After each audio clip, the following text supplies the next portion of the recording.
সালামু আলাইকুম এভরিওয়ান, যারা অলরেডি চলে এসেছেন এবং আরো যারা আসছেন আপনাদের সবাইকে আসসালামু আলাইকুম। আমি সাবিক হাসান, ইনস্ট্যান্ট স্কুলের পক্ষ থেকে ইংলিশ ইনস্ট্রাক্টর। আজকে আমরা যে ক্লাসটি নেব সেই ক্লাসটি হবে প্রিপোজিশনের উপর। এখানে আমি এই ফলোইং টপিকগুলো দেখাবো এবং আজকে ক্লাসের জন্য আরো একটি ইম্পর্টেন্ট কনসেপ্ট আছে যেটা আমি আমাদের সবাই আসার পরেই আমি দেখাবো আজকের ক্লাসে, যেটা হচ্ছে মেইনলি প্রিপোজিশনের উপর। এবং যদি আমরা সময় পাই তাহলে আমরা আজকে কনজাংশন গুলো একটু দেখে নিব অথবা কনজাংশন সম্পর্কে একটু আইডিয়া নিয়ে নিব, যদি আমরা আজকে প্রিপোজিশন সম্পর্কে আইডিয়াটা শেষ করতে পারি। আজকে প্রিপোজিশন সম্পর্কে আমি যে আইডিয়াটা দিব তার মধ্যে এই ফলোইং পয়েন্টগুলো ইনক্লুড করবে। সো তোমাদের যাদের যাদের প্রিপোজিশন রিলেটেড কোনো রকম ডাউট আছে অথবা তোমাদের ফ্রেন্ডদের অথবা এরকম কেউ যাকে তোমরা চেনো তার কাছে অবশ্যই তোমরা এই লাইভটি কিন্তু শেয়ার দিতে পারো এবং তোমাদের ফ্রেন্ড সার্কেলের কাছে এই লাইভটি শেয়ার দিতে পারো। একটা নির্দিষ্ট পরিমাণ মানুষ আসার পরেই কিন্তু আমরা আজকে লাইভ ক্লাসটি শুরু করতে পারবো। সো আমি আরো 1 বা 2 মিনিট অপেক্ষা করব আরো কিছু মানুষ আসার জন্য, তারপরে আজকে আমরা লাইভ ক্লাসটি শুরু করব। এবং আমার বিশ্বাস যে আজকে বোর্ড এবং এভরিথিং আর প্রিটি ক্লিয়ার। গত ক্লাসে কিছু ইনকনভিনিয়েন্স হয়েছিল যেগুলোর জন্য আমি একান্তই ক্ষমা প্রার্থী এবং আমি আশা করছি আজকে এরকম কোনো প্রবলেম ক্রিয়েট হবে না। তো বন্ধুরা, আমি আবারও অনুরোধ করব যারা আমরা এসেছি আমরা আমাদের ফ্রেন্ডকে এবং আমাদের ফ্রেন্ড সার্কেল সবাইকে আমরা ভিডিওটি শেয়ার করে দিব এবং যেন সবাই এই ভিডিওটি দেখে বেনিফিটেড হতে পারে। তো শুরুতে কিছু কথা বলে নেই ইনস্ট্যান্ট স্কুলের পক্ষ থেকে। ইনস্ট্যান্ট স্কুল হিসেবে আমরা একটি নতুন নিড বেসিস ইনিশিয়েটিভ নিয়ে তোমাদের সামনে এসেছি। তোমরা জানো যে তোমাদের যে কোনো প্রবলেম, যেটা সায়েন্স, গ্রামার বা আইএসএসবি অথবা ডিফেন্স রিলেটেড হোক, ইনস্ট্যান্ট স্কুল কিন্তু সেগুলোর জন্য ইনস্ট্যান্ট সলিউশন এবং গাইডলাইন এবং কাউন্সেলিং দিচ্ছে এবং that is completely free of cost. তোমাদের যে কোনো প্রবলেম ফেস করো অথবা তোমাদের এই ফ্রি লাইভ ক্লাসগুলোর কথাই বলো, এই সবগুলোর উদ্দেশ্য হলো জানো তোমাদের জন্য এডুকেশন জিনিসটা ইজিয়ার হয়ে ওঠে। আমার ক্লাসে তোমরা যারা আগেও করেছো তারা জানো যে আমি কমেন্ট সেকশনের মাধ্যমে তোমাদেরকে অ্যান্সারগুলো জানাতে বলি। যেমন ধরো আমি যদি কিছু প্রিপোজিশন লিখে তোমাদেরকে এক্সারসাইজ করতে দেই, তোমাদেরকে যদি আমি বলি যে কমেন্ট সেকশনের মাধ্যমে জানাও, তাহলে কিন্তু তোমরা অবশ্যই কমেন্ট সেকশনের মাধ্যমে আমাকে জানাবে। এর কারণটা হচ্ছে কমেন্ট সেকশনের মাধ্যমে জানালে ক্লাসটার ইন্টারাকশনটা বাড়বে এবং তার সাথে সাথে আমরা অন্যদের কাছ থেকেও কিন্তু শিখবো। হতে পারে তুমি আমার থেকে মোর অ্যাপ্রোপ্রিয়েট কোনো অ্যান্সার জানতে পারো, অথবা হতে পারে যে তোমার কনসেপ্টটা একদম সঠিক নয়। দুই ক্ষেত্রেই কিন্তু আমরা শিখছি, নিজের কাছ থেকেই হোক বা অন্য কারো কাছ থেকেই হোক। কমেন্ট সেকশনে কমেন্ট করার মাধ্যমেও কিন্তু আমরা তোমার কনসেপ্ট সম্পর্কে অথবা এই যে প্রিপোজিশন রিলেটেড বিভিন্ন কনসেপ্ট সম্পর্কে জানতে পারবো, যেগুলো দিয়ে কিন্তু আমাদের নলেজটা ইনক্রিজ হবে। জ্ঞান বা নলেজ যদি আমরা শেয়ার করি কখনো কিন্তু আমাদের নলেজ কমবে না, অবশ্যই কিন্তু বাড়বে। এটা কিন্তু আমাদের সকলেরই মনে রাখতে হবে। তো আমি আশা করি আমরা সবাই ভালো আছি এবং আমরা আজকে ক্লাসটা শুরু করে ফেলি। আমি দেখছি মোটামুটি মানুষ আসা শুরু করেছে। তো সবাইকে আসসালামু আলাইকুম। আজকের ইংলিশ ক্লাসে আমি Sabik Hasan, English instructor, instant school.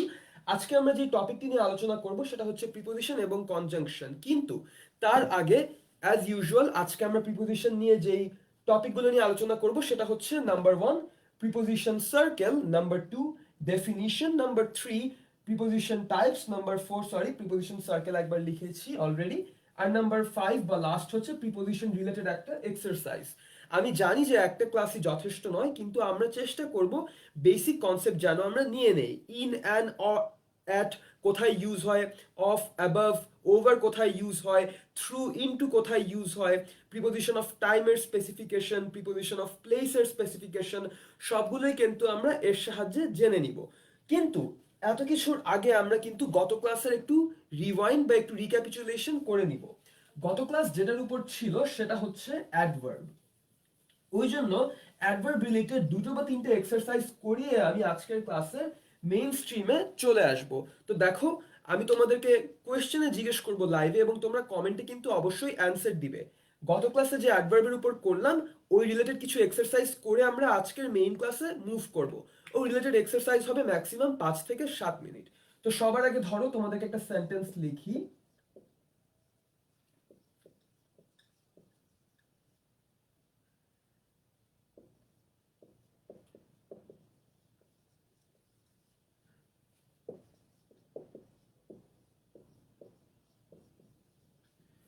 দেখো, এখানে একটা সেন্টেন্স লিখলাম এবং এই সেন্টেন্সটা হচ্ছে never under estimate his worth.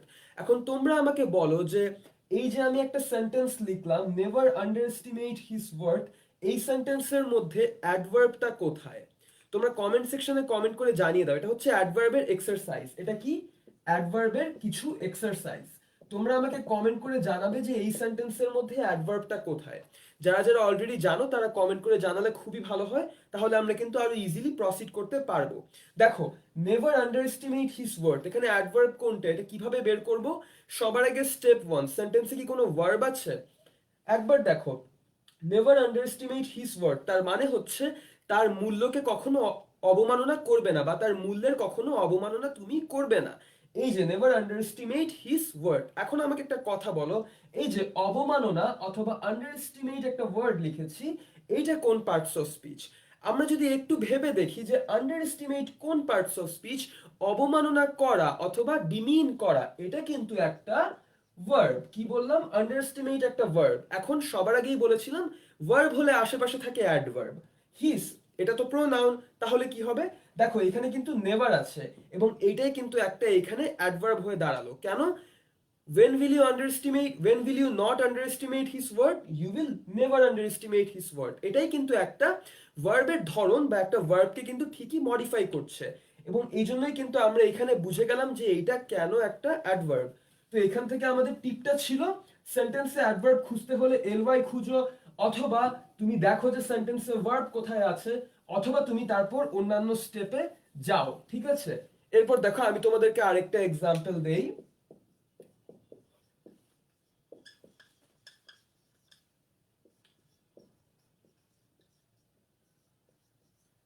দেখো এখানে একটা সেন্টেন্স লেখা হয়েছে, এটা হচ্ছে ইট ওয়াজ ভেরি প্রিশিয়াস।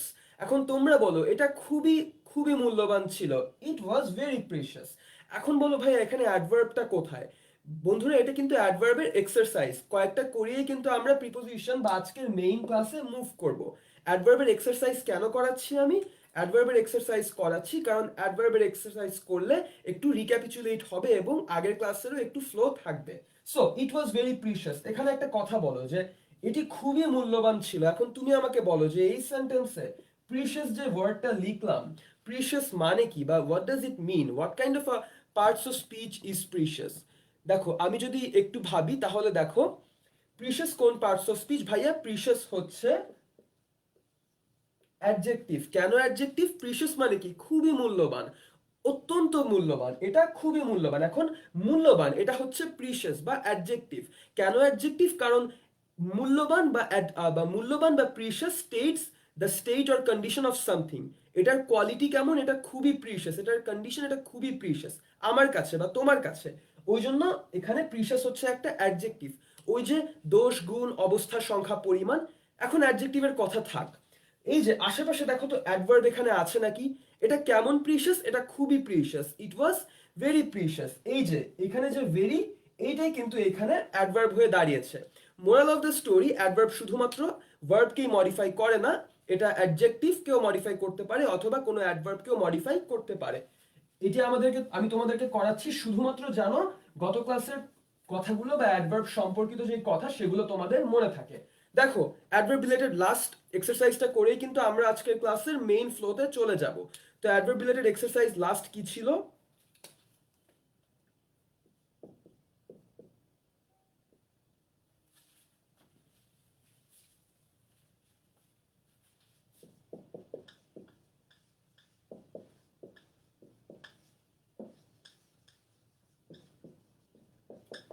দেখো এখানে একটা সেন্টেন্স লিখেছি, সেই সেন্টেন্সটা হচ্ছে আর কমেন্ট সেকশনে আমি দেখতে পাচ্ছি প্রিয়ম চৌধুরী, গিয়াসউদ্দিন তারা কমেন্ট করেছেন। অসংখ্য ধন্যবাদ আপনাদের কমেন্ট করে আমাদের সাথে থাকার জন্য। কমেন্টগুলো ঠিক হয়েছে। গিয়াসউদ্দিন লিখেছিলেন নেভার এবং প্রিয়ম চৌধুরী ভেরি। এখন এখানে আমি আরেকটা সেন্টেন্স লিখলাম, এটা হচ্ছে I need to run very fast. ঠিক আছে? এখন দেখো এখানেও কিন্তু সেম, এই যে এখানেও কিন্তু ঠিকই আমরা ভেরি দিয়ে একটা অ্যাডভার্ব বুঝাচ্ছি, কিন্তু ভেরিটা এখানে কাকে মডিফাই করছে? এখানে কিন্তু ভেরি একটা অ্যাডভার্বকেই মডিফাই করছে। Here very is modifying an adverb. Moral of the story, adverb মাঝে মাঝে অ্যাডভার্বকেও মডিফাই করতে পারে। I need to run very fast. How do I need to run? এই যে ভার্বকে মডিফাই করছে অ্যাডভার্ব বা fast. I need to run fast. How fast? কত তাড়াতাড়ি? ভেরি ফাস্ট, খুব তাড়াতাড়ি দৌড়াতে হবে, আমাকে দৌড়াতে হবে। দৌড়াতে হবে ভার্ব। কেমনে দৌড়াতে হবে? তাড়াতাড়ি দৌড়াতে হবে, অর্থাৎ ফাস্ট। কত তাড়াতাড়ি? খুবই তাড়াতাড়ি, অথবা ভেরি ফাস্ট। সুতরাং এখানে কিন্তু ভেরিটা ফাস্টকে মডিফাই করছে, অর্থাৎ অ্যাডভার্বই একটা অ্যাডভার্বকে মডিফাই করছে। এটা ছিল আজকের এই পুরোটার বেস পয়েন্ট। তো আমার বিশ্বাস যে অ্যাডভার্ব সম্পর্কে যে কয়েকটি কথা আমি বললাম তার কনসেপ্টটা আমাদের সবারই ক্লিয়ার থাকবে। এখন আমরা চলে আসব প্রিপোজিশনে। তো সবার আগে আমাদের ভাবতে হবে যে প্রিপোজিশন মানে কি, হোয়াট ডাজ আ প্রিপোজিশন মিন। দেখো, প্রিপোজিশন হচ্ছে এমন একটা পার্টস অফ স্পিচ যেটা একটা সেন্টেন্সে একটা নাউন এর সাথে আরেকটা নাউনের সম্পর্ক বোঝায়, অথবা that describes the relation of when or where something happened in relation to something else। যেমন ধরো,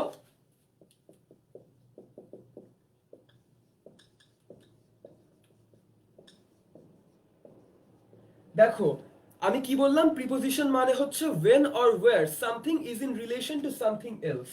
দেখো এই কথাটা কিন্তু একটু বুঝতে হবে। Preposition is something that defines when or where something is in relation to something else। এই যে একটা সেন্টেন্স লিখলাম, সেন্টেন্সটা হচ্ছে I will come at 7 p.m. আমি সন্ধ্যা 7টার সময় আসব। এখন আমি কখন আসব, এখানে আই হচ্ছে ব্যক্তি, বা এখানে আমিকে বোঝাচ্ছে। when will I come? I will come at 7 p.m. এখানে প্রিপোজিশন কোনটা? এখানে কিন্তু প্রিপোজিশন হচ্ছে at, যেটা একটা নির্দিষ্ট টাইম বোঝাচ্ছে, ঠিক আছে? সো প্রিপোজিশন মানে আমরা কি বুঝলাম? A preposition is a parts of speech that describes when or where something is in relation to something else। দেখো তোমাদেরকে আরেকটা এক্সাম্পল দেই, তাহলে কিন্তু আমরা ব্যাপারটা ক্লিয়ার হয়ে যাব। ধরো আমি যদি তোমাদেরকে বলি যে keep it on the table। এখন দেখো এই যে একটা ওয়ার্ড লিখলাম, মানে একটা সেন্টেন্স লিখলাম, এটা হচ্ছে keep it on the table, জিনিসটাকে টেবিলের উপর রাখো। এখন তুমি আমাকে বলো যে এইটার মানে তুমি কি বুঝলে? keep it on the table, এই যে শুরুতে যে কনসেপ্টটা লিখলাম, when or where something is in relation to something else, ডেফিনিশনটা শুরুতে আমি দিলাম যেন তোমাদেরই সুবিধা হয়। সো এই যে keep it on the table, কোথায় রাখবে? On the table. এখানে ধরো বললাম কোন একটা বই রাখবে, বা কোন একটা খাতা বা একটা কলম রাখবে। সুতরাং আমরা কিন্তু ব্যাপারটা বুঝে গেলাম যে জিনিসটা আমি কোথায় রাখবো, জিনিসটা আমি টেবিলের উপরে রাখবো। So I will keep that thing on the table, আমি জিনিসটা টেবিলের উপরে রাখবো। তার এইটা দিয়েই কিন্তু এই পুরো জিনিসটা বোঝানো হয়েছে, keep the book or the pen on the table. So এখানে বই আর টেবিলের সাথে সম্পর্ক, অথবা খাতা অথবা কলমের সাথে টেবিলের সম্পর্ক, এই যে when বা where, এই সামারিতে পুরো কথাটি। সো আই গেস আমরা এই ব্যাপারটি সম্পর্কে ক্লিয়ার হয়ে গেলাম। এখন আমরা চলে আসব কিছু বেসিক প্রিপোজিশন সম্পর্কে। এখন দেখো প্রিপোজিশন তো অনেক রকমের হয়, তাই না? প্রিপোজিশন হতে পারে ইন, প্রিপোজিশন হতে পারে অ্যাট, প্রিপোজিশন হতে পারে অর, এবং আরো কত রকমের প্রিপোজিশনই হয়, তাই না? এখন এইসব প্রিপোজিশন সম্পর্কে আমরা শিখবো কিভাবে? তো চলে ফেলো, তোমাদের সবার আগে আমি অনেক বেসিক একটা কনসেপ্ট দেখাই, যে কনসেপ্টটা আমার খুবই পছন্দ হয়েছে।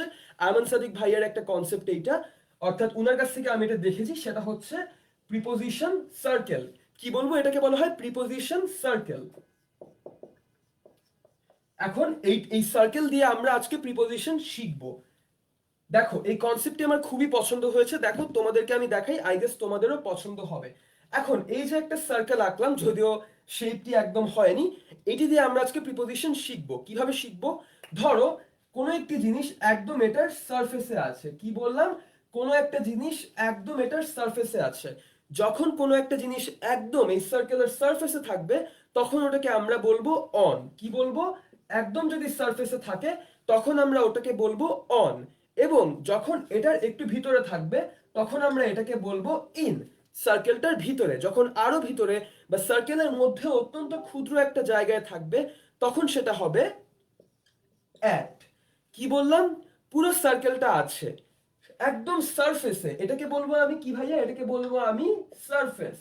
একদম সারফেসে আছে যেটা, এটা হচ্ছে অন, একদম সার্কেলটার সারফেসে, ঠিক আছে? We live on the earth, তাই না? We live on the earth, you live. So প্রথমে যেটা বলবো এটা হচ্ছে সারফেস, তারপর একটু ভিতরে সেটা হচ্ছে ইন, ঠিক আছে? তারপর হচ্ছে এটা হচ্ছে at. So you live in Dhaka at this location, ঠিক আছে? In Dhaka at this location. So দেখো উপর থেকে নিচে আসছে, বা ডিসেন্ডিং অর্ডার, অথবা ইন সবার আগে বড়, তার থেকেও ছোট হলে হচ্ছে অ্যাট। তারপর দেখো যদি সার্কেলের আশেপাশে থাকে তাহলে হচ্ছে বিসাইড, অথবা বাই। যেমন আমরা বলি the book is beside the table, অথবা যেমন আমরা বলি she is standing by him. ঠিক আছে, the teacher is standing beside you, you are by him. Beside বা বাই বলতে কিন্তু আমরা বলি কোনো একটা জিনিসের পাশে আছে। এই সার্কেলটার সাপেক্ষে চিন্তা করো, সার্কেলটার পাশে আছে, ওই জন্য আমি কি বললাম ভাইয়া, বিসাইড অথবা বাই। ঠিক আছে, সার্কেলের পাশে থাকলে বলবো বিসাইড অথবা বাই। যদি সার্কেলের নিচে থাকে তাহলে এটাকে কি বলবো, সার্কেলের নিচে যদি থাকে তাহলে এটাকে আমরা বলবো আন্ডার অথবা বিনিথ। কি বলবো, বিনিথ অথবা আন্ডার।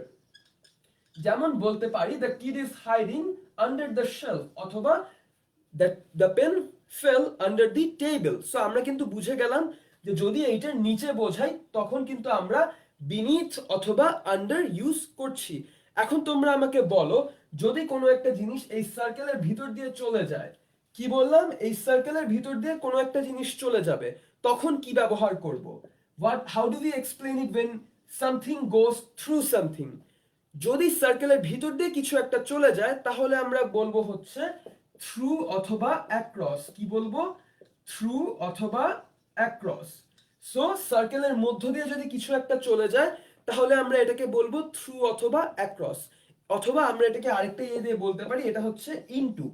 কি বললাম, সার্কেলের মধ্য দিয়ে যদি চলে যায় তাহলে আমরা বলবো থ্রু অথবা অ্যাক্রস অথবা ইনটু। ঠিক আছে, এই যে একটা সার্কেল, উপরের সারফেসে থাকলে অন, একটু ভিতরে থাকলে ইন, আরো ভিতরে থাকলে অ্যাট, পাশে থাকলে বিসাইড অথবা বাই, নিচে থাকলে বিনিথ অথবা আন্ডার, এবং যদি ভিতর দিয়ে বা মধ্য দিয়ে চলে যায় তাহলে আমরা ইউজ করব কি, থ্রু অথবা অ্যাক্রস অথবা ইনটু।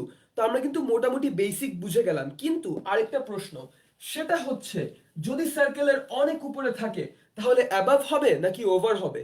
দেখি তো তোমরা বলে ফেলো তো যারা যারা জানো, অ্যাবাভ কখন হয় আর ওভার কখন হয়। আমরা সবাই কি জানি এটা, কখন অ্যাবাভ ইউজ করতে হবে আর কখন ওভার ইউজ করতে হবে? ভাইয়া দুটো মানেই তো উপরে আছে, অন মানে একদম সারফেসে, আর আরেকটু উপরে যদি হয় তাহলে ইউজ করব অ্যাবাভ অথবা ওভার। কিন্তু কখন অ্যাবাভ ইউজ করব এবং কখন আমরা ওভার ইউজ করব, এইটা কিন্তু কনফিউশন। এখন এই কনফিউশনটা ক্লিয়ার করে দেই, কখন অ্যাবাভ হবে কখন ওভার হবে। দেখো, যখন তোমার উপরে কোনো একটা জিনিস মুভিং কন্ডিশনে আছে তখন তুমি সেটাকে বলবে ওভার। যখন কোনো একটা জিনিস মুভিং কন্ডিশনে আছে তখন সেটাকে বলবে ওভার। আর যখন কোনো একটা জিনিস স্টিল কন্ডিশনে আছে তখন সেটাকে বলবো অ্যাবাভ। কি বললাম, যদি আমার মাথার উপরে কোনো একটা জিনিস মুভিং কন্ডিশনে থাকে সেটাকে আমরা বলবো ওভার, আর যখন কোনো একটা জিনিস স্টিল কন্ডিশনে থাকে তখন আমরা এটাকে বলবো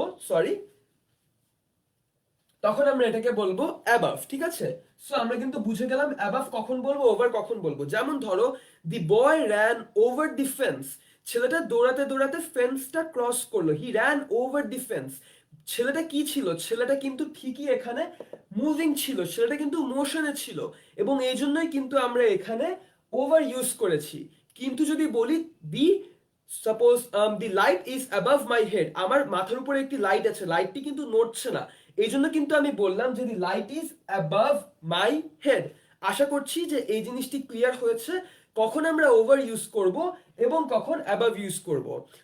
ওভার ইউজ করব যদি মুভিং হয় এবং অ্যাবাভ ইউজ করব যদি স্টিল হয়। তো আমরা প্রিপোজিশন সার্কেল থেকে কি বুঝলাম, একদম সারফেসে থাকলে অন, ভিতরে থাকলে ইন, আরো ভিতরে থাকলে অ্যান, পাশে থাকলে বিসাইড অথবা বাই, নিচে থাকলে বিনিথ অথবা আন্ডার, থ্রু বা মধ্য দিয়ে গেলে থ্রু, অ্যাক্রস, ইনটু, যে কোনো একটা, এবং যদি একদম উপরে থাকে তাহলে অ্যাবাভ অথবা ওভার। এখন অ্যাবাভ কখন হবে, যখন মুভিং না, যেমন the light is above my head. কিন্তু ওভার কখন হবে, যখন কোনো একটা জিনিস মুভিং। সো আই গেস মোটামুটি আমরা এই থেকে বা প্রিপোজিশন সার্কেল থেকে বেসিক প্রিপোজিশন সম্পর্কে একটা আইডিয়া পেয়ে গেছি। তো আমি জিনিসটি কিন্তু মুছে ফেললাম, তোমরা চাইলে পুরো বোর্ডটা আবারও দেখতে পারো বা এই ছবিটি মাথার মধ্যে ইমাজিন করতে পারো। এই থেকে কিন্তু অনেক প্রিপোজিশন আমরা শিখে ফেলতে পারি। তো এখন চলে আসি প্রিপোজিশন সার্কেল ক্রস করার পর কিছু প্রিপোজিশনের এক্সাম্পলে। আজকের ক্লাসের থ্রু তোমাদেরকে আমি দেখাবো যে ইন, অন এবং অ্যাট রিলেটেড যেই কনফিউশন গুলো হয়, প্লেস, টাইম নিয়ে যেই কনফিউশন গুলো হয়, সেগুলো কিভাবে দূর করব, এবং তারপর আমরা প্রিপোজিশন নিয়ে একটি এক্সারসাইজ করব যার মাধ্যমে আমরা আজকের প্রিপোজিশন সম্পর্কে কনসেপ্টটি পাবো। এবং আমি আশা করব তোমরা ক্লাস চলাকালীন তোমাদের কনফিউশন অথবা তোমাদের কোনো কনসেপ্ট অবশ্যই শেয়ার করতে পারো, সেগুলো আমরা কমেন্ট থেকে পড়ে শোনাবো, ঠিক আছে? তো এই গেল হচ্ছে প্রিপোজিশন সার্কেল। এখন চলে আসো আরেকটা তোমাদেরকে আমি কিছু সেন্টেন্স লিখবো, তোমরা সেখান থেকে প্রিপোজিশন গুলো আইডেন্টিফাই করবে, ঠিক আছে?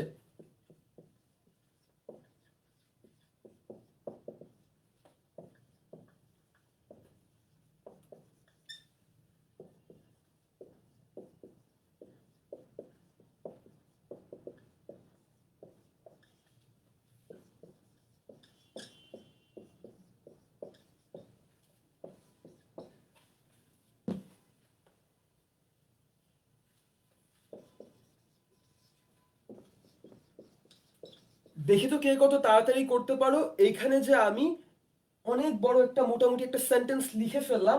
এখানে প্রিপোজিশন গুলো কি কি, আমরা যারা যারা এই সেন্টেন্স থেকে প্রিপোজিশন গুলো আইডেন্টিফাই করতে পারবো তারা একটু কষ্ট করে কমেন্ট সেকশনে খুব তাড়াতাড়ি দ্রুততার সঙ্গে সবগুলো প্রিপোজিশন একসাথে কমা কমা দিয়ে লিখে কমেন্ট করে ফেলবো। দেখো, the book is beneath the table lying on the floor of the house. কি বললাম?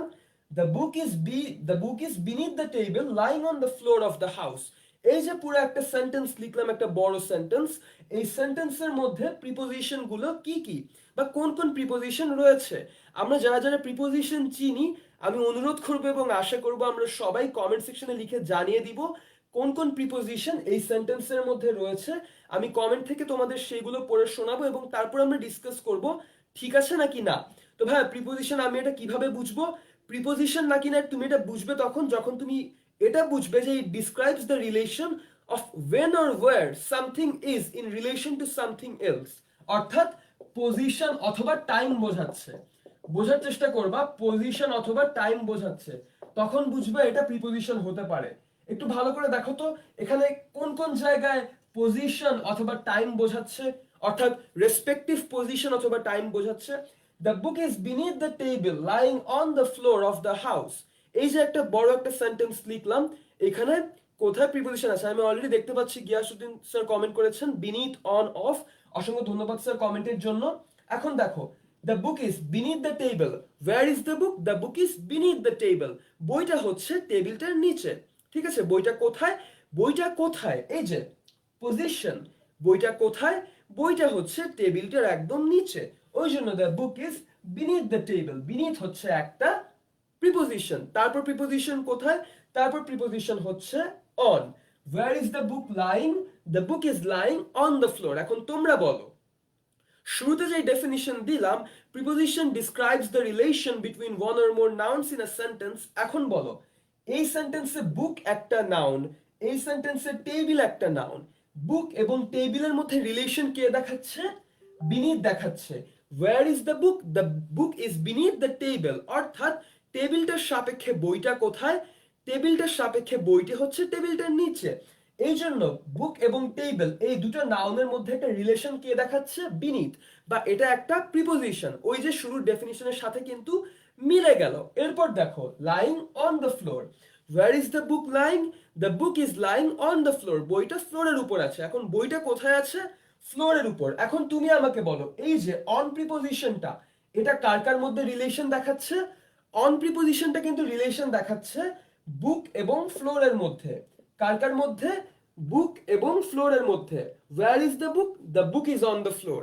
Where is the book? The book is beneath the table. তো আমরা কিন্তু বুঝে গেলাম যে এই প্রিপোজিশনের ডেফিনিশনটাও কিন্তু এখানে মিট করলো। অর্থাৎ এখানে অন বলতেও কিন্তু বুঝাচ্ছে যে বইটা ঠিক ফ্লোরের উপর একদম সারফেসে। কারণ আমরা জানি আমরা যখন অন ইউজ করি তখন আমরা কিন্তু একদম সারফেস বলতে বুঝাই। এরপর তোমরা আমাকে বলো অফ দ্য হাউস। এই যে এখানে of, where does the floor belong to? The floor belongs to the house. The floor is of the house, ঠিক আছে? সো এই জন্য এটা ফ্লোর এবং হাউসের মধ্যে কিন্তু একটা রিলেশন বোঝাচ্ছে এবং এই কারণে কিন্তু এটাও একটা প্রিপোজিশন। একটা জিনিস খেয়াল করো, ফ্লোর, হাউস, টেবিল, বুক সবগুলোই কিন্তু নাউন। সবগুলোই কি? সবগুলোই কিন্তু নাউন। অর্থাৎ এই সবগুলো নাউনের মধ্যে ইন্টার রিলেশনটা অথবা রেসপেক্টিভ পজিশন অথবা টাইমের রিলেশনটা বোঝাচ্ছে কিন্তু প্রিপোজিশন। তো আমরা কিন্তু মোটামুটি এই এক্সারসাইজ থেকেই প্রিপোজিশন গুলো বুঝে গেলাম কি কি প্রিপোজিশন। বিনিথ এখানে একটা প্রিপোজিশন, অন একটা প্রিপোজিশন, বিনিথ মানে নিচে, অন মানে সারফেসে, অফ মানে ইট বিলংস টু দি হাউস, ঠিক আছে। সো এখানে কিন্তু পুরোপুরি আমরা প্রিপোজিশনটা বুঝে ফেললাম। সো আই গেস আমরা এই কনসেপ্টটা পেয়েছি যে প্রিপোজিশন বলতে কোনো একটা সেন্টেন্সে একটা নাউনের সাথে আরেকটা নাউনের রেসপেক্টিভ পজিশন অথবা রেসপেক্টিভ টাইমকে কিন্তু বোঝায়। এটা আমরা মাথায় রাখবো, তাহলে আমাদের জন্য প্রিপোজিশন আইডেন্টিফাই করা ইজি হবে। তো ভাইয়া তো অনেক সহজ জিনিস পড়াচ্ছেন তাই না? ঠিক আছে, চলো এখন একটু কঠিনে যাই, কিছু টাফ পার্টে চলে যাই। প্রিপোজিশন পজিশন বা টাইম এক্সপ্লেইন করে, কিন্তু প্রিপোজিশনের কিন্তু অনেক রকমের রুলস আছে। এখন আমরা সেই রুলস গুলো সম্পর্কে জানবো। এখন সবার আগে একটা জিনিস মাথায় রাখবো, সেটা হচ্ছে প্রিপোজিশন যদি থাকে তাহলে সেন্টেন্সে অবশ্যই এবং অবশ্যই একটি অবজেক্ট থাকবে। কি থাকবে? প্রিপোজিশন যদি থাকে তাহলে সেন্টেন্সে অবশ্যই এবং অবশ্যই একটি অবজেক্ট থাকবে। এখন এইটা মানে কি, এইটা নিয়ে আমি এখন তোমাদেরকে এক্সারসাইজ দিয়ে জিনিসটা বোঝাবো যে প্রিপোজিশন মানে অবজেক্ট থাকবে। ভাইয়া এটা কেন এবং কিভাবে বললেন, দেখো তোমাদেরকে একটা এক্সারসাইজ দেই তাহলে বুঝে যাবে। বাট এটা মাথায় রাখো আপাতত যে প্রিপোজিশনের একটা বেসিক রুল হচ্ছে প্রিপোজিশন থাকলে অবশ্যই এবং অবশ্যই সেই সেন্টেন্সে একটা অবজেক্ট থাকতেই হবে। এখন দেখো তোমাদেরকে একটা সেন্টেন্স দেই তাহলে বুঝে যাবে।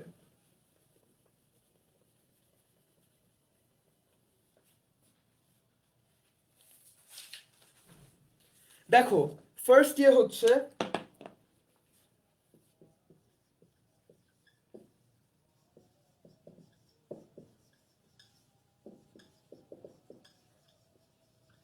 তোমরা এখন আমাকে বলবা যে এই যে একটা সেন্টেন্স লিখলাম এই সেন্টেন্সের মধ্যে কোনো প্রিপোজিশন আছে নাকি না, যদি থাকে তাহলে সেটা কোনটা।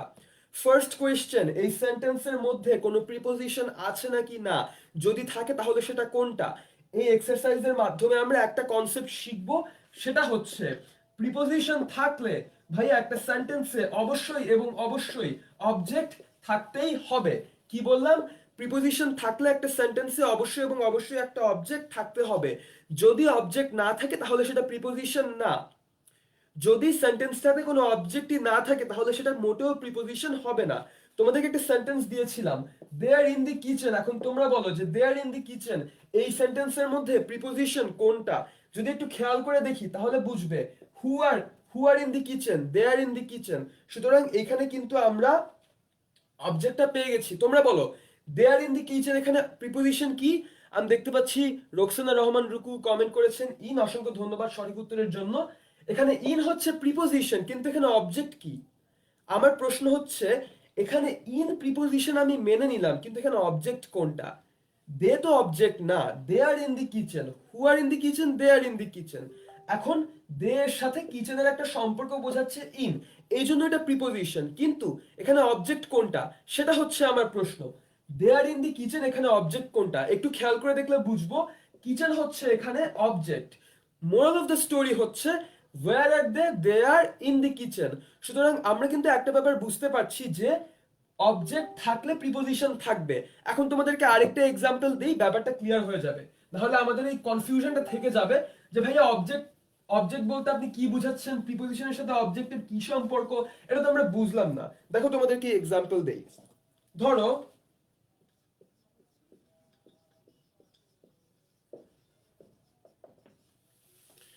আমরা এখানে কি শিখবো জানো, এখানে আমরা শিখবো হচ্ছে অ্যাডভার্ব নাকি প্রিপোজিশন।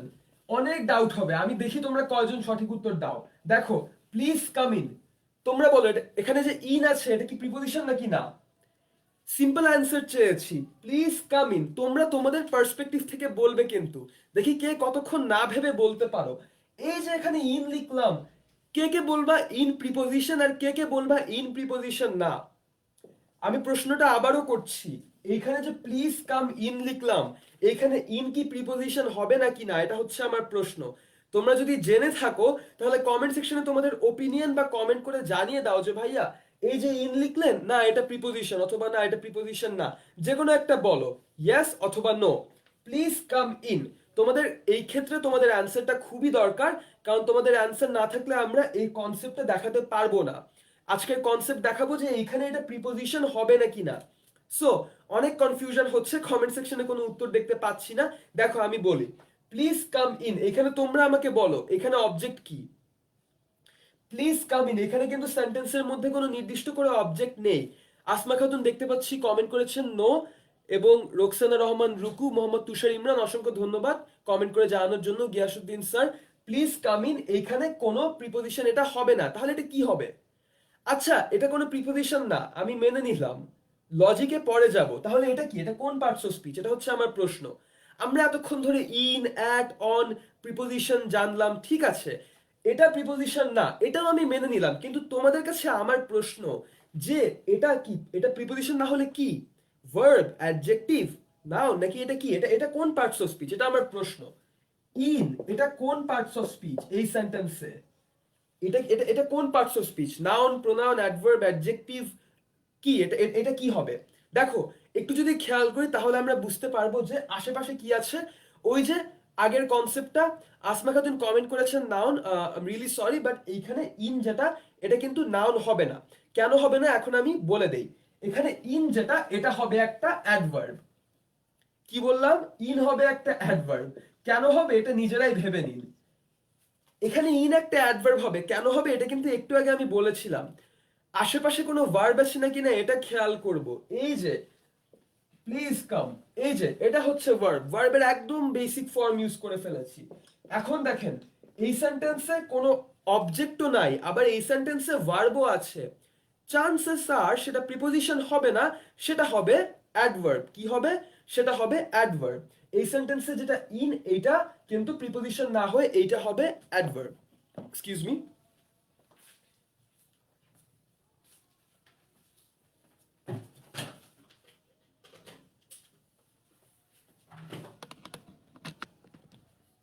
হ্যাঁ, সো আমরা যেখানে ছিলাম সেটা হচ্ছে এই যে এখানে আমরা যে সেন্টেন্সটা লিখলাম এখানে কিন্তু ইন মোটেও প্রিপোজিশন না, এখানে ইন হচ্ছে একটা অ্যাডভার্ব। কেন অ্যাডভার্ব?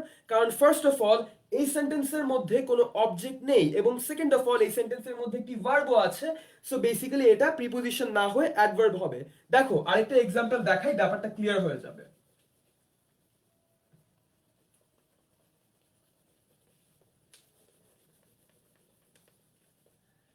So next example.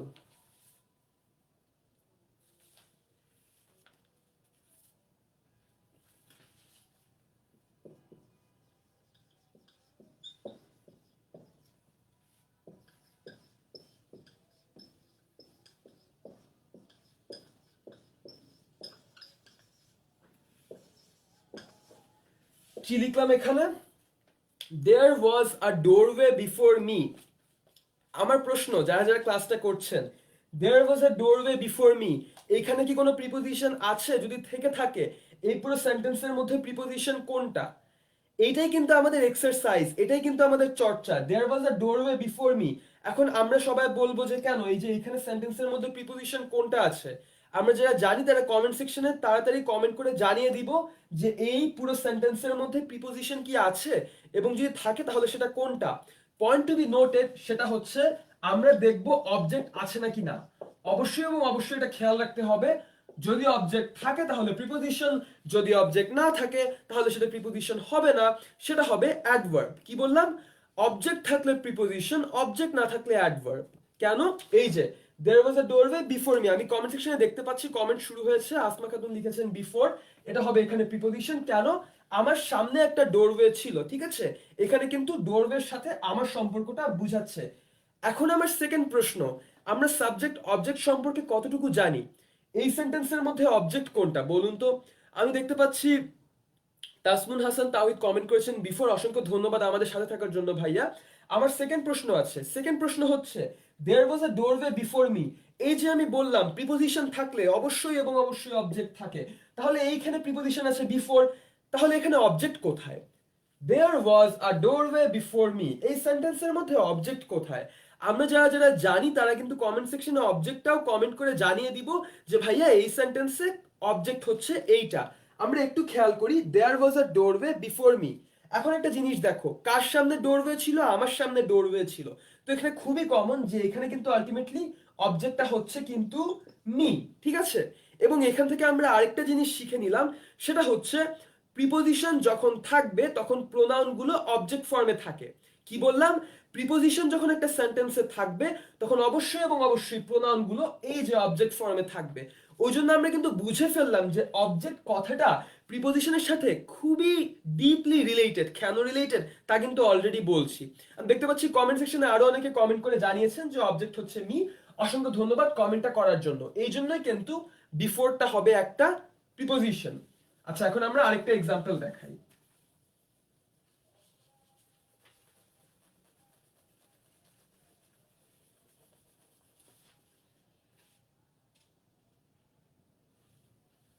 এখন আমার সেকেন্ড প্রশ্ন।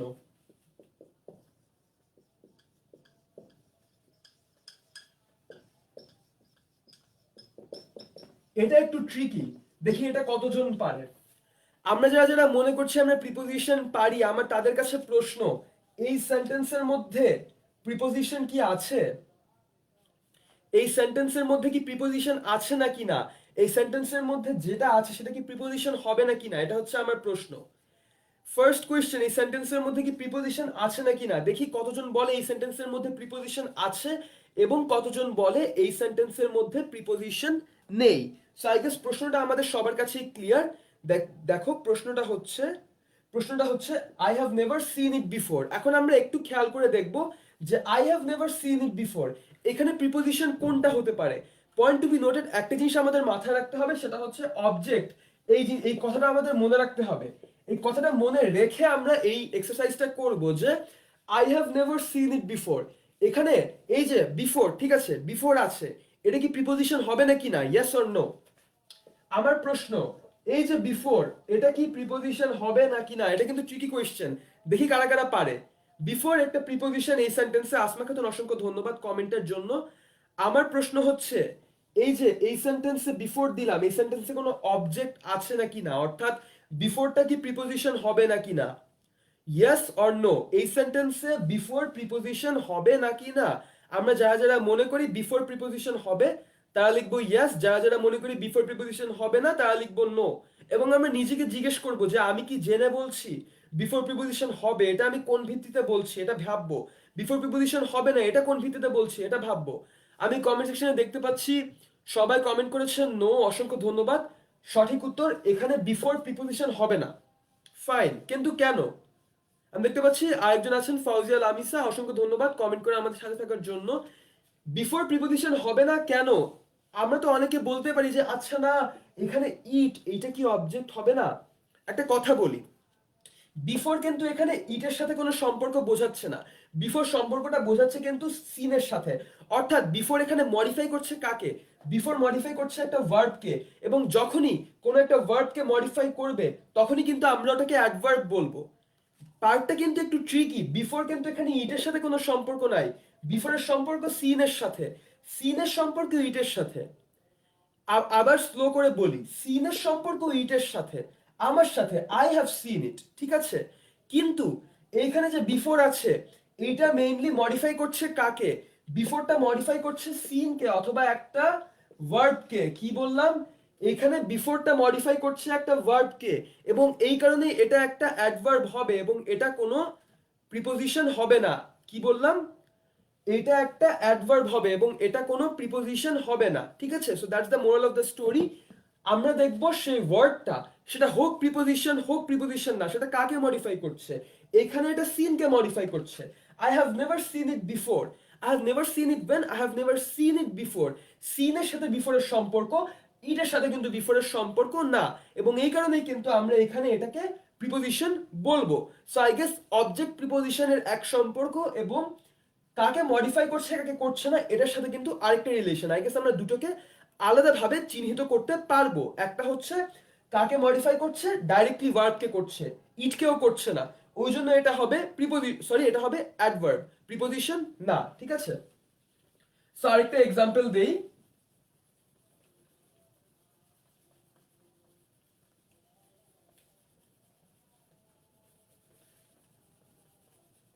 আই গেস মোটামুটি আমরা এই বিষয়ে ক্লিয়ার, তাও আরেকটা এক্সাম্পল দিচ্ছি।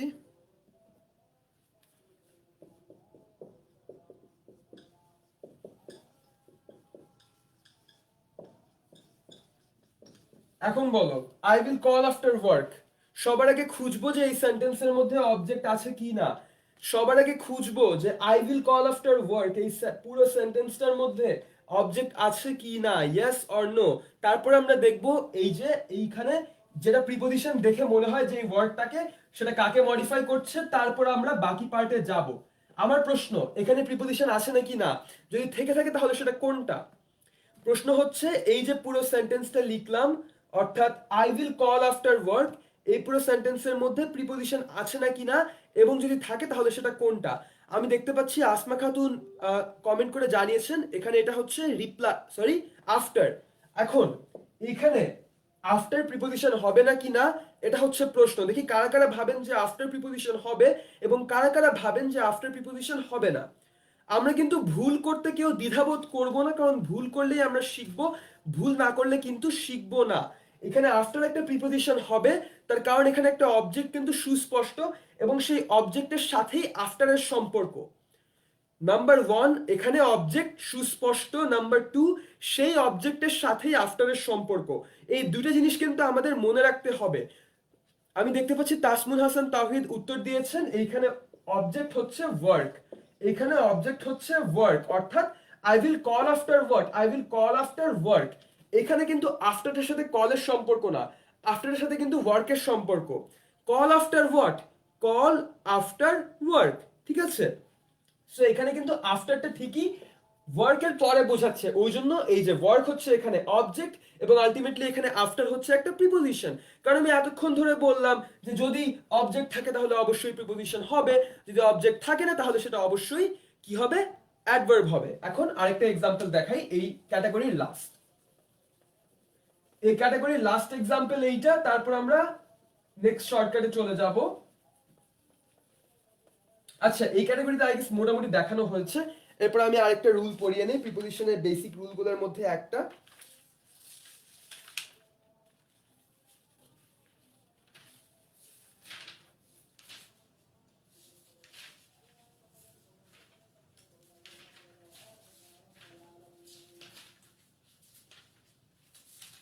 আচ্ছা, আই গেস এই রুলটা আমরা মোটামুটি বেসিক গুলো পড়িয়ে ফেলেছি। এখন আমরা প্রিপোজিশনের ইউজেস এর ক্ষেত্রে চলে যাই, প্রিপোজিশনের ইউজেস এর ক্ষেত্রে চলে যাই। তো সবার আগে প্রিপোজিশন যেটা আসে সেটা হচ্ছে অন, অ্যাট এবং ইন। আমরা এখন দেখব অন, অ্যাট, ইন কোনটা কোন ক্ষেত্রে ব্যবহৃত হয় সেইগুলো আমরা দেখব, কারণ এই তিনটা হচ্ছে সবচেয়ে কমন প্রিপোজিশন এবং এই তিনটে নিয়ে আমরা সবচেয়ে বেশি ডাউটে পড়ি। On and on, at, in হচ্ছে অনেক কমন প্রিপোজিশন এবং এগুলো নিয়ে আমরা ডাউটে থাকি। কিছু এক্সাম্পল দেই। ফার্স্ট অফ অল হচ্ছে অন, অন প্রিপোজিশন ইউজ হয় কোন ক্ষেত্রে। First of all on use হয় কোনো সারফেসের ক্ষেত্রে। ওই যে প্রিপোজিশন সার্কেল আঁকলাম, সার্কেলের উপরে সারফেসে অন দিলাম, সো অন দিয়ে কিন্তু আমরা কোনো একটা সারফেসের উপরে আছে এটাই কিন্তু বোঝাই, অর্থাৎ অন বলতে কোনো একটা সারফেসের উপরে আছে। যেমন I put an egg on the kitchen table, I put an egg on the kitchen table. ডিমটা কোথায় রাখলাম, কিচেন টেবিলের একদম উপরে, একদম সারফেসের উপর। খেয়াল করবে আমরা যে ডিম রাখি এটা কিন্তু একদম সারফেসের সাথে লাগিয়ে রাখি, মানে একদম উপরে রাখি, ওই জন্য অন ইউজ করা হয় সারফেসের ক্ষেত্রে, ঠিক আছে। The paper is on my desk, ঠিক আছে, এটা হচ্ছে অন। এরপর হচ্ছে use to specify days and dates, কি দিন এবং ডেটের ক্ষেত্রে অন স্পেসিফাই করা হয়। যেমন ধরো ডেজ অথবা ডেটস, কি বললাম, অন ইউজ হয় ডেজ অথবা ডেটস এর ক্ষেত্রে। যেমন ধরো I will come on Wednesday, কি বললাম, I will come on Wednesday, she will come on Thursday, on Wednesday. অর্থাৎ ডেজ অথবা ডেটস এর ক্ষেত্রে কিন্তু আমরা অবশ্যই কি ইউজ করব, আমরা কিন্তু অন ইউজ করব, ঠিক আছে। এরপর ধরো date, I was born on the 14th of July in 1988, কি বললাম, I was born on the 14th of July in 1988 on a particular date in a particular year, ঠিক আছে। on a particular date in a particular year, একটা নির্দিষ্ট দিনে একটা নির্দিষ্ট দিন তখন ইউজ করব on, একটা নির্দিষ্ট সাল বা একটা নির্দিষ্ট ইয়ার তখন ইউজ করব in। তো আমরা বুঝে গেলাম ডেজ বা ডেটস এর ক্ষেত্রে কিন্তু on ইউজ করা হয়।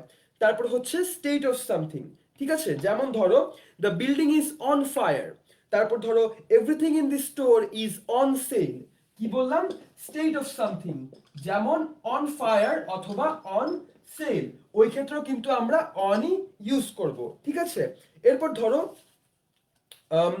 সো বেসিক্যালি এই তিনটা কিন্তু আমরা অন দিয়ে শিখলাম। একটা হচ্ছে সারফেসের ক্ষেত্রে, আরেকটা হচ্ছে ডেজ অথবা ডেটস এর ক্ষেত্রে, আরেকটা হচ্ছে use to indicate the state of something. So I guess আমরা মোটামুটি অন এর বেসিক ইউজেস গুলা বুঝে গেছি। স্টেট অফ সামথিং বলতে ওই যে the building is on fire, this cloth is on sell, on fire, on sell, এইগুলো কিন্তু স্টেট দিয়েই বোঝাচ্ছি। তো আমরা অন এর তিনটা স্টেট দেখলাম। সারফেস একদম উপরে আছে, the cake is on the table, days বা dates Wednesday, Thursday, Friday, Sunday, অথবা date I was born on 15 September in 2001, ঠিক আছে। সো আমরা কিন্তু ডেজ অথবা ডেটস এর ক্ষেত্রে অন ইউজ করব, কিন্তু সালের ক্ষেত্রে বা ইয়ারের ক্ষেত্রে ইন ইউজ করব। তারপর হচ্ছে স্টেট অফ সামথিং, অথবা যেমন অন ফায়ার, যেমন অন সেল। তো এই গেল আমাদের বেসিক অন।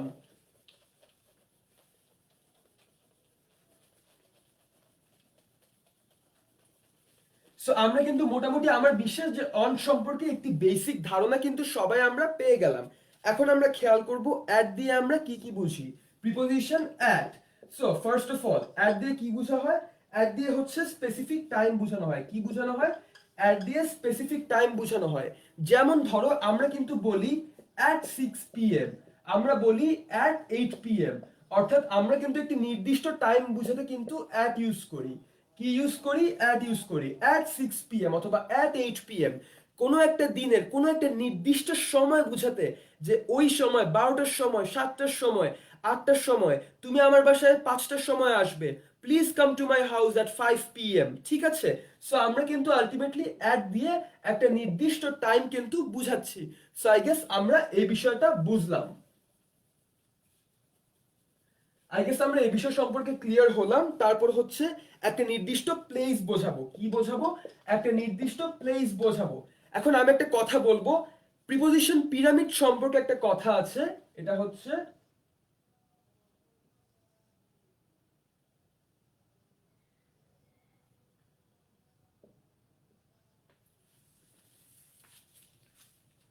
হ্যাঁ, প্রিপোজিশন পিরামিড যেটা, সেটা হচ্ছে in, on, at. Kind of looks like this. অনেক বড় প্লেস হলে ইন, তারপর অন, তারপর অ্যাট, ঠিক আছে। অনেক বড় প্লেস হলে ইন, তারপরে অন, তারপরে অ্যাট, এরকম একটা স্ট্রাকচার বা ফর্মুলা কিন্তু আমরা মনে রাখতে পারবো, যে অনেক বড় প্লেস হলে ইন, তারপরে অন, তারপরে অ্যাট, কাইন্ড অফ এরকম একটা ফর্মুলা কিন্তু আমরা চাইলে ইউজ করতে পারি, যেটাকে বলা হয় দ্য প্রিপোজিশনাল পিরামিড, ঠিক আছে। তো আজকের ক্লাসের শর্টেজ অফ টাইম এর জন্য ওইখানে আমরা গেলাম না। সো প্লেস, প্লেস হচ্ছে কোনো একটি ছোট প্লেস যদি হয়, বা কোনো একটি কনসিডারেবলি স্মল প্লেস যদি হয়, তাহলে কিন্তু বলবো। যেমন ধরো there is a party at the club house, ঠিক আছে। কি বললাম? there is a party at the club house। এখন তোমরা বলো there is a party in Dhaka at the club house, তাই না? there is a party in Dhaka at Dhaka club, there is a party in Dhaka at Dhaka club। in কোথায়? Dhaka. in মানে in বলতে হচ্ছে larger place, অর্থাৎ Dhaka. At বলতে smaller place. In বলতে larger place, at বলতে স্মলার প্লেস। এই যে পিরামিডটা যখন লিখলাম, তখন কিন্তু আমরা এটাই বুঝিয়েছিলাম, যে যত বড় প্লেস সেখানে ইন হবে, যত ছোট প্লেস সেখানে কিন্তু অ্যাট হবে। সো আই গেস প্রিপোজিশনাল পিরামিডটা আমরা খেয়াল করব। এই জন্য ধরো আরো কিছু এক্সাম্পল দেই। We saw a baseball game at the stadium. Stadium কিন্তু একটা নির্দিষ্ট small place, considering the whole city, considering the whole country, ঠিক আছে। আই লিভ ইন বাংলাদেশ, তখন Bangladesh is a very big country, ঠিক আছে। Sorry, Bangladesh is a very big place considering the stadium. Bangladesh is a very big place considering the stadium. ওই জন্য এখানে খেলছি we saw a baseball game at the stadium. এই জন্য আমরা কিন্তু পিরামিডের ব্যাপারটা খেয়াল রাখবো, ঠিক আছে, যে একটা ওই স্টেডিয়ামের তুলনায় বাংলাদেশ বড়, একটা স্টেডিয়ামের তুলনায় তো বাংলাদেশ বড়। ওই জন্য আমি বললাম যে ইন হচ্ছে বাংলাদেশের ক্ষেত্রে, অ্যাট হচ্ছে স্টেডিয়ামটার ক্ষেত্রে, ঠিক আছে। ওই জন্যই আমরা বলি যে I saw a game in Bangladesh at this stadium. এইটাই কিন্তু আমরা বেসিক্যালি বলি, ঠিক আছে। তারপর ধরো use to indicate definite place, এটা তো বললাম। Use to indicate an email address, ইমেইলের ক্ষেত্রে কিন্তু আমরা অ্যাট ইউজ করি, ঠিক আছে। অথবা যেমন প্লিজ ইমেইল মি অ্যাট, ঠিক আছে, please email me at something at the rate something at gmail.com, ঠিক আছে। সবগুলোর ক্ষেত্রেই কিন্তু আমরা অ্যাট ইউজ করি। সুতরাং এখান থেকে বুঝলাম ইমেইলের ক্ষেত্রেও আমরা অ্যাট ইউজ করি। তারপর হচ্ছে কোনো একটা অ্যাক্টিভিটি, যেমন ধরো হি লাফড অ্যাট মাই অ্যাক্টিং, কি বলবো, হি লাফড অ্যাট মাই অ্যাক্টিং, অর্থাৎ কোনো একটা অ্যাক্টিভিটি বোঝাচ্ছে, তখন কিন্তু আমরা অ্যাট ইউজ করছি। কি কি বললাম, টাইম বললাম, প্লেস বললাম, ইমেইল বললাম, অ্যাক্টিভিটি বললাম। অ্যাক্টিভিটি আরো কি আছে, I am good at drawing a portrait, ঠিক আছে, I am good at drawing a portrait. তো আই গেস মোটামুটি আমরা অ্যাট এর ব্যবহার সম্পর্কে জানলাম। এখন তোমাদেরকে আমি একটা এক্সারসাইজ দিব, সরি একটা এক্সাম্পল দিয়ে দেখবো যে তোমরা অ্যাট এবং অন সম্পর্কে কি বুঝলে। দেখো তোমাদের এক্সারসাইজটা হচ্ছে,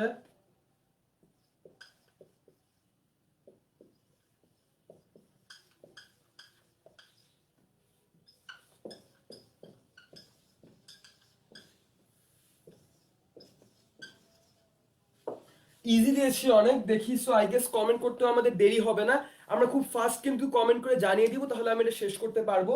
let's go there dash Sunday dash 8 PM, use appropriate preposition, কোথায় কি হবে কেন হবে। এতক্ষণ পর্যন্ত যা পড়ালাম তারই একটা প্রতিফলন কিন্তু এখানের মধ্যে আমরা দেখতে পারবো।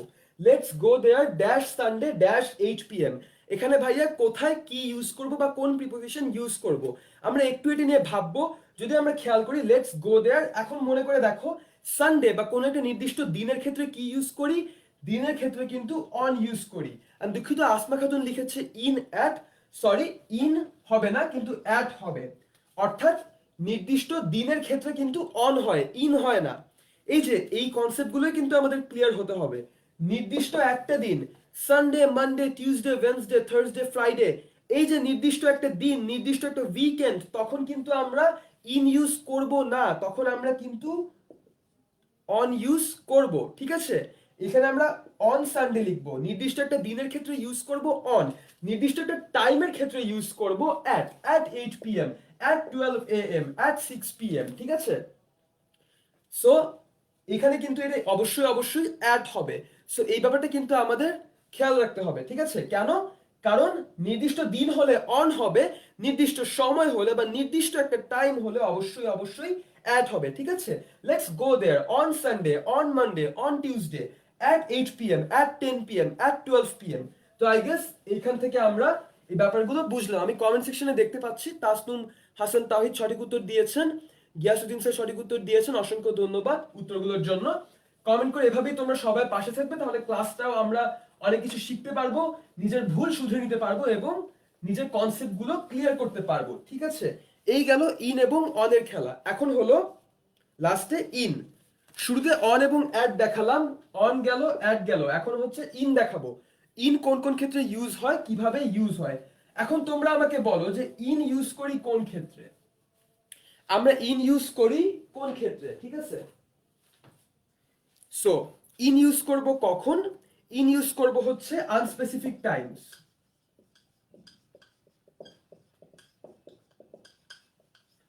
কি বললাম, আনস্পেসিফিক টাইম, ইন ইউজ করব আনস্পেসিফিক টাইমের ক্ষেত্রে। যেমন ধরো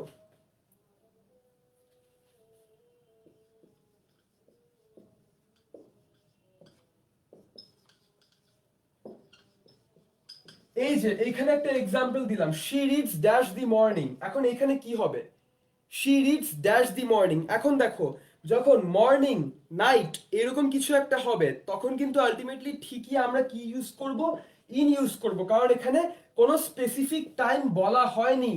এখানে মর্নিং বলতে কিন্তু যে কোনো সময় বুঝাতে পারতো, কিন্তু না, মর্নিং বলতে ভেগ বুঝাচ্ছে বা আনস্পেসিফিক বুঝাচ্ছে, এই জন্যই কিন্তু she reads in the morning হবে, ঠিক আছে। কেন, কারণ এটা একটি আনস্পেসিফিক টাইম বুঝাচ্ছে। তো আমরা বুঝে গেলাম যে কোনো একটি আনস্পেসিফিক টাইম যদি থাকে তাহলে এটা কিন্তু অবশ্যই ইন হবে। সো তারপর হচ্ছে shape, colour or size.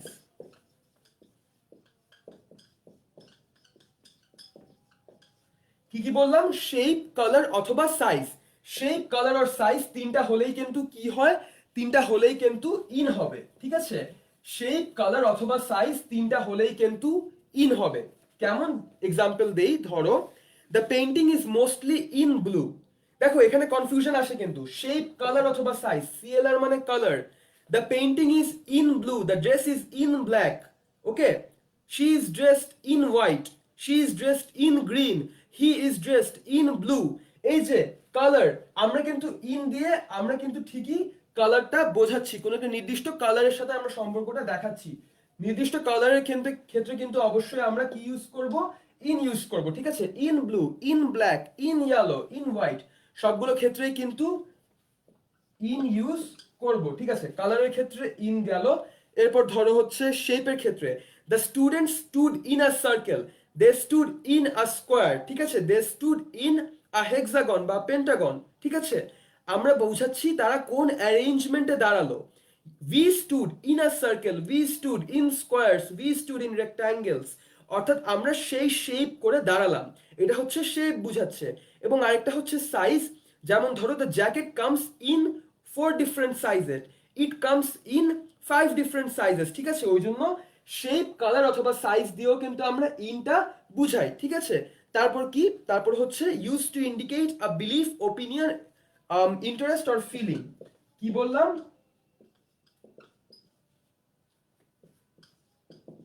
Belief বা কোনো ওপিনিয়নের ক্ষেত্রেও কিন্তু ইন ইউজ করা হয়।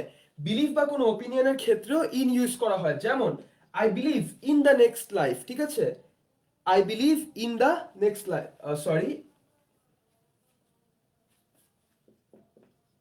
I believe in the next line life. তারপর হচ্ছে ওপিনিয়ন। ওপিনিয়ন ধরো we are not interested in gambling, ঠিক আছে। she is not interested in doing that, I am not interested in taking the job, ঠিক আছে। সবগুলো ক্ষেত্রেই কিন্তু আমরা এখানে কি ইউজ করলাম, আমরা কিন্তু এখানে ইন ইউজ করলাম। তো আমরা ইনের কি কি এক্সাম্পল দেখলাম, আনস্পেসিফিক টাইম, শেপ বা ক্লাস বা সাইজ, সরি কালার বা সাইজ, এরপর হচ্ছে বিলিভ বা ওপিনিয়ন, এই সব ক্ষেত্রেই কিন্তু আমরা কি করব, ইন ইউজ করব। এবং আরেকটা আছে, সেটা হচ্ছে যদি সাল হয়, ডেকেইড হয়, তাহলেও কিন্তু, বা সেঞ্চুরি হয়, ইয়ার, ডেকেইড অর সেঞ্চুরি, তাহলেও কিন্তু আমরা ইন ইউজ করব। In the 21st century, in this decade, in this year. কি বললাম, ইয়ার, ডেকেইড অর সেঞ্চুরি, তাও কিন্তু আমরা ইন ইউজ করব। অথবা বিগ টাইম স্প্যান যখন বলে, তখন আমরা ইউজুয়ালি ইন ইউজ করি। ইন 1988, ঠিক আছে। ইন দ্যাট ডেকেইড, ঠিক আছে। In 21st century, year, decade, century, এরকম বিগ টাইম স্প্যান যখনই থাকবে, তখন কিন্তু আমরা অবশ্যই এবং অবশ্যই কি ইউজ করব, ইন ইউজ করব। তো আই গেস মোটামুটি আজকের ক্লাস থেকে আমরা বেসিক কিছু প্রিপোজিশন এর ইউজ কিন্তু দেখে নিলাম। এখন তোমাদের জন্য আছে আজকের ক্লাস থেকে কিছু এক্সারসাইজ। আমি জানি যে একটি 1 ঘন্টার ক্লাসে কখনোই তুমি প্রিপোজিশনের সব জেনে ফেলবে না, কিন্তু আমাদের ক্লাস নেওয়ার উদ্দেশ্য তোমাদের বেসিক কনসেপ্টগুলো দেওয়া। তোমাদের ফার্দার প্রবলেম থাকলে তোমরা আমাদেরকে কমেন্ট করে জানাবে, অথবা ইনস্ট্যান্ট স্কুলের পেজে মেসেজ করে জানাবে। আমরা সেখান থেকে সেই কমেন্টগুলো নিয়ে কিন্তু পরবর্তী ক্লাসে আবার আলোচনা করব। আজকের ক্লাস শেষ করার আগে আমি 5টা এক্সারসাইজ দিয়ে শেষ করতে চাই, দেখি কে কয়টা পারি। এটাকে বলবো সেলফ ইভ্যালুয়েশন। বন্ধুরা, যারা যারা আজকের ক্লাসটা করলাম বা করিনি, এই 5টা এক্সারসাইজ অন্তত সবাইকে দিব, দেখি না কে কয়টা পারে। দেখো,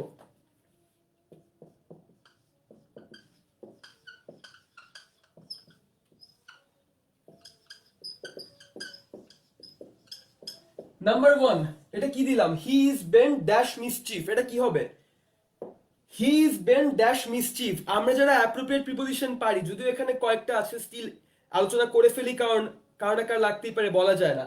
he is Ben dash mischief, এখানে কোন প্রিপোজিশন হবে আমার প্রশ্ন, এবং আদৌ ওটা হলে প্রিপোজিশন হবে নাকি না। প্রিপোজিশন তো হবেই, কারণ এখানে মিসচিফ আছে। এখন বলো এখানে কি প্রিপোজিশন হবে, ইন, অন, ইয়েট, অ্যাট, এখানে কি হবে। যারা যারা আমরা উত্তরটা জানি তারা কমেন্ট সেকশনে জানিয়ে দিব যে he is Ben dash mischief এইখানে কোন প্রিপোজিশনটা ইউজ করা হবে। এরপর আরেকটা দেই,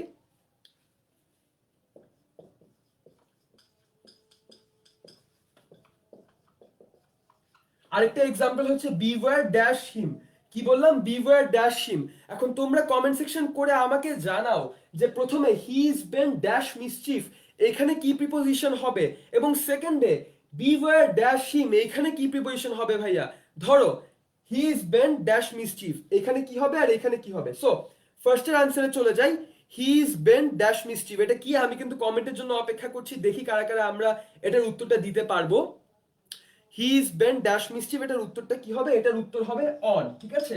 হি ইজ বেন্ট অন মিসচিফ, কি, he is bent on mischief মানে কি জানো, যে he is kind of certain that he will keep doing that thing, ঠিক আছে। He is bent on mischief, ঠিক আছে।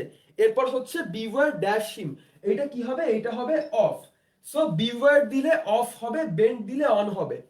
বেন্ট দিলে অন হবে, bent on doing what, he is bent on that, he is bent on mischief. আর beware dash him কি হবে, beware of him. তো আই গেস আমরা এই দুইটা একটু মনে রাখবো, যারা যারা সঠিক উত্তর দিয়েছি অথবা দেইনি অথবা কনফিউশনে ছিলাম, তাই এটা নিয়ে একটু ভাববো এবং নেক্সট ইয়েতে যাব। এরপর ধরো she boasts dash her awards। আমার আমার প্রশ্ন, she boasts dash her awards, একদম বেসিক থেকে কিন্তু প্রশ্ন করছি, এখানে কি উত্তর হবে? আমি দেখতে পাচ্ছি সালমান মাহমুদ, তাহসিন, গিয়াসউদ্দিন, আসমা খাতুন কমেন্ট করেছেন এবং অসংখ্য ধন্যবাদ কমেন্ট করার জন্য। On, Asma Khatun on of, ঠিক আছে। সো আমার next question, she boasts dash her awards, এখানে কি হবে? She boasts dash her awards, এখানে কোন ধরনের প্রিপোজিশন হবে, এটা হচ্ছে আমার প্রশ্ন। এরপর আরেকটা হচ্ছে the ship is bound dash California. কি লিখলাম? The ship is bound dash California. দেখি আমরা কে কয়টা পারি এখানে। প্রশ্ন ছিল দুইটা, একটা হচ্ছে she boasts dash her awards, যেটা হচ্ছে ফার্স্ট কোয়েশ্চেন। সেকেন্ড কোয়েশ্চেন হচ্ছে the ship is bound dash California.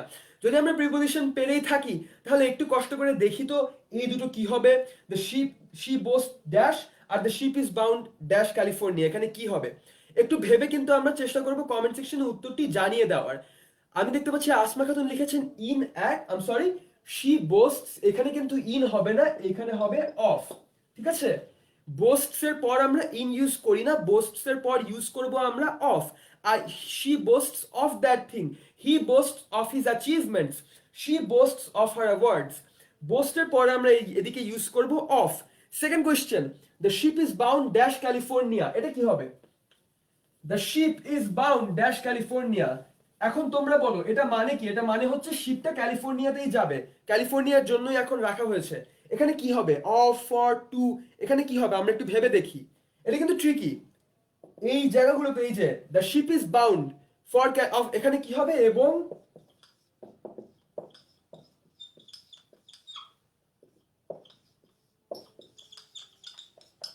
এখানে কি হবে দেখি আমরা কে কে এই দুইটা পারবো। He is bound dash do that, the ship is bound dash California.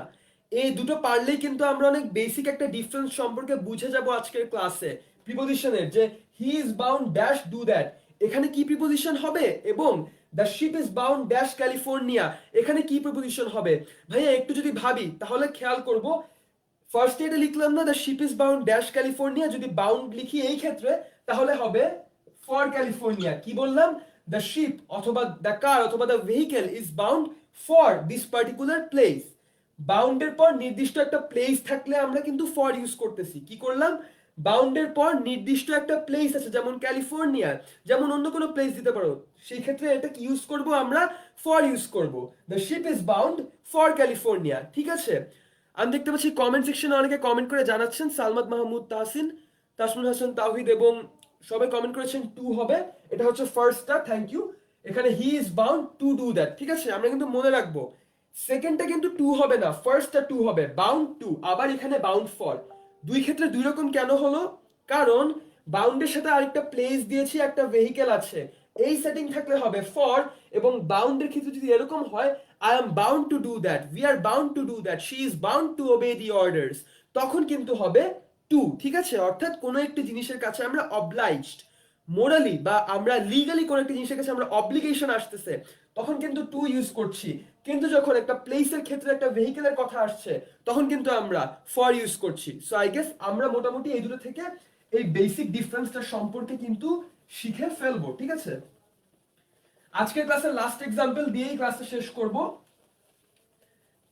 এখন যে কোয়েশ্চেন দিব এটা আজকের ক্লাসের লাস্ট কোয়েশ্চেন, আশা করি এটা সবাই আমরা ইজিলি পেরে ফেলবো। তো কোয়েশ্চেনটা দেই,